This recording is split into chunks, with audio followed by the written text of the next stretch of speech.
Hi, we are going to be working on your similar figures quick check this afternoon. Just to recap on the first problem, you're going to want to set up a proportion box. Since it tells me they're similar, that means I can take the dimensions of one triangle and multiply them by a scale factor to get the dimensions of my other triangle. I'm going to go ahead and compare the small triangle to the large triangle. I have the side of 8 on my small triangle and a height of 4 8/10. I also have a side of 10 on my larger triangle with a missing height. Please make sure that as you look at 8 and 4 8/10, you can reduce that before you try to find your missing side. Another example that I want to do with you from start to finish is going to be number 3. It says, given that triangle ADE is similar to ABC, we want to find the length of CE. Please note that CE is only a portion of the larger triangle. So I always like to draw the two shapes separately. So I've got 20 and 15. And on my long triangle, I do not know that side. It is my missing side, but I do know the height is 27. So I'm going to set up my proportion, and I'll do small to large. I've got a base of 20 on my small triangle and a height of 15. I am looking for the base of my large triangle over a height of 27. Both 20 and 15 can be divided by 5. 20 divided by 5 is 4, and 15 divided by 5 is 3. From this proportion, I can see that 3 times 9 is 27, so 4 times 9 is 36. My missing side of the large triangle is 36. Now I have to keep in mind that 36 is not the answer to my question. The answer to my question is going to be 16, because the whole base of my triangle is 36 minus the front small section of 20 gives me a small section of 16 for CE. Please feel free to pause your video at any time to write down your information. There's a little correction on percent application quick check. $18 rebate with the purchase of at least 6 shirts. So with Janessa buying 12 shirts, she will receive an $18 rebate. Here at store 2, we've got $10.25 a shirt. She's going to buy 12 shirts, and as long as that total is over $120, you'll receive a $30 discount. At store 3, shirts are $10 a piece, and you receive a $20 discount. And at store 4, your shirts are $12 a piece. For every 4 shirts you buy, you will get 2 for free. Once you figure out your total at each one of the stores, you're going to want to divide them by 12 to find the unit price of the shirts, and then use that information to help you pick the correct answer. Percent of increase and decrease we have not seen in a long time. So I wanted to do question 2 with you about David. Remember that percent of change is percent over 100, and it's asking us about the increase. So what did it increase in price from $15.25 to $18.75? So we'll do the math.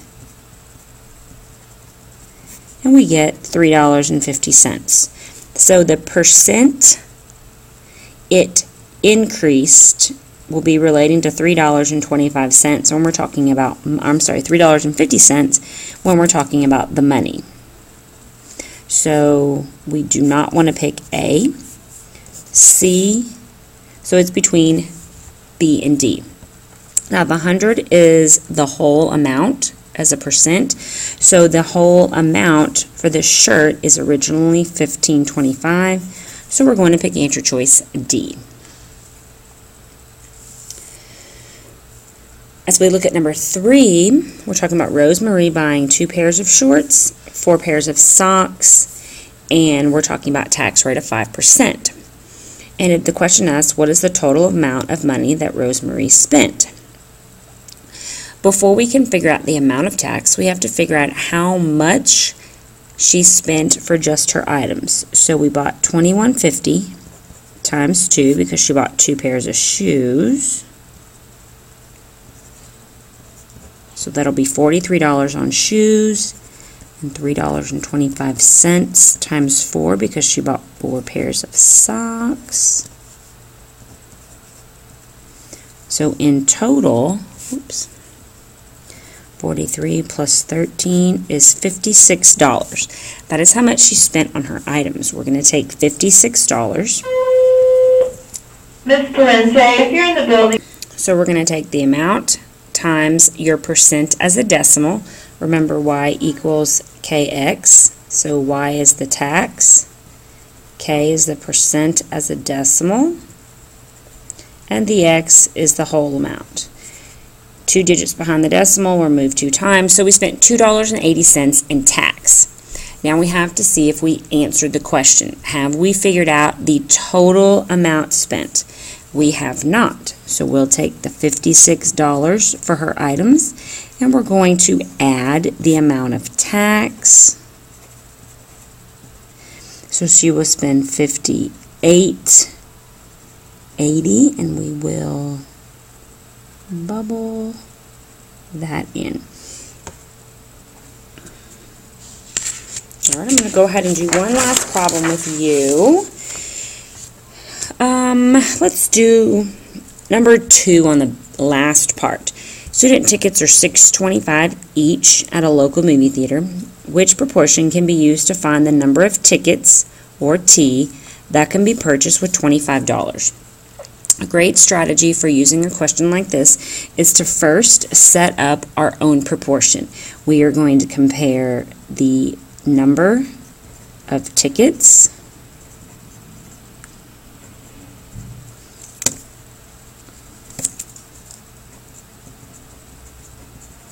to the money spent. So when I buy 1 ticket, it is $6.25. I want to know how many tickets, or T, can I buy with a total of $25. So as I have this set up, my number of tickets will either be next to the 1 or to the 25. My number of tickets is next to the 1 and next to the number 25. We actually got really lucky on this problem, and it's the first one. I can also check to make sure that my missing number is across from 625, which it is here. As you can see in example, or answer choice B, the missing number is across from the number 1. That is not a correctly set up proportion.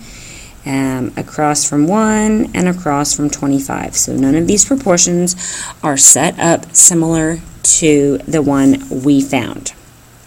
You can also take your proportion and rotate it to the side, and you can see that it's set up all the same. Your numbers are just in a different position. Please feel free to come to class tomorrow with any questions. Have a good day.